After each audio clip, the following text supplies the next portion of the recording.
എന്ത് വേഷടാ നീ എന്നാ വെട്ടത് ഇറച്ചില്ലെങ്കിൽ മുടിയാ മുടി ഒന്ന് കുറക്കണോല ഇവിടെ കുറക്കാനോ കൂട്ടാൻ പറ്റുള്ളൂ.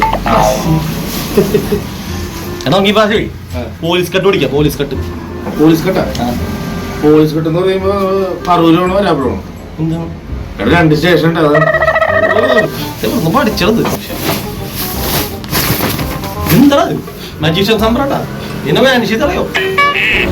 മുടി വിട്ടോടെ എന്നൊക്കെ പറഞ്ഞിട്ടല്ല, പഴയ മുടി വിട്ടോടാ. ഓഫ്, ഞാനിട നടുക്കാൻ പേജും നാട്ടിലുള്ള സകലമാന കരക്കമ്പിയും അറിയാൻ പറ്റും. എന്ത് കൊണ്ടാണ് നീ മുടി വെട്ടണം മരം വെട്ടണം വിഷമിച്ച? എടാ എനിക്കൊരു സംശയം, നിങ്ങൾ ഈ ബാർബർമാരോടെ വെട്ടുന്നത്? ബാർബറല്ല, ബ്യൂട്ടീഷ്യൻ. ബ്യൂട്ടീഷ്യൻ നീ ബ്യൂട്ടീഷ്യൻ അല്ലേ? നീ ബ്യൂട്ടീഷ്യൻ എവിടെ വെട്ടണം? പറവൂര് സ്ഥലമുണ്ട്, അവിടെ 50 രൂപ എടുത്തില്ല. അന്നത് പറഞ്ഞോടാ, അങ്ങനൊന്നും പറഞ്ഞുതരാൻ പറ്റൂല. ഇപ്പൊ ഞാൻ ചോദിക്കട്ടെ, അയാളെവിടെ ഇരിക്കും വെട്ടണത്? അയാളാ? അയാൾ 25 രൂപ വേറെ സ്ഥലം.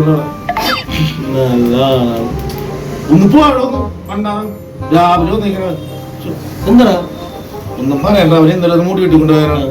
അവന് പറയണേ ഇന്നലെ മുഴുവൻ പൈസക്ക് വെട്ടിയാന്ന് 30 രൂപ തിരിച്ചു കൊടുക്കാൻ. അത് നല്ലൊരു ഐഡിയ എന്താ? എടാ നിന്റെ തമിഴ്നാട്ടില് ശരിക്കും എവിടെ വീട്? ശരിക്കും വീട് നാഗോലിനടുത്ത്. എടപ്പം നിനക്ക് അവിടെ ഒരു കട ഇട്ടൂടെ? എന്തിനാണ് ഇത്രയും ദൂരം ഇവിടെ ഒന്നൊരു കട ഇട്ടാണ്? അതാ ഒന്നും പറയണ്ട, അതൊക്കെ ഒരു വലിയ കഥയാണ്. അത് പണ്ട് ഞാനവിടെ മുടി വിട്ടുന്ന സമയത്ത് ഒരാളുടെ മീശ കെട്ടിയാണ്, പകുതി മൂക്കാണ് താഴേക്ക്. പിന്നെ അവിടെ നിൽക്കാൻ പറ്റും?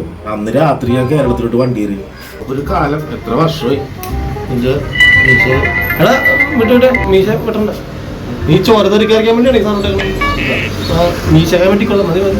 നീ മുടി വെട്ടി നീ ഇവിടെ വന്നിട്ട് നന്നായിട്ട് സംസാരിക്കണ്ടല്ലോ മലയാളം. നീ ഇവിടെ ആദ്യം വന്നിട്ട് ആദ്യം പഠിച്ച വാക്കാണ്.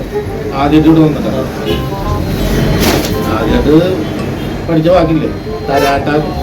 തരാട്ടെ എല്ലാരും മുടി വെട്ടിക്കൊണ്ടു അവസാനം പറയും തരാട്ടാന്ന് പറയും. അതങ്ങനെയല്ല. എന്റെ ഇപ്പൊ എത്രയും മുടി വെട്ടി? 100 രൂപ. തരാട്ട മനസ്സിലായോ?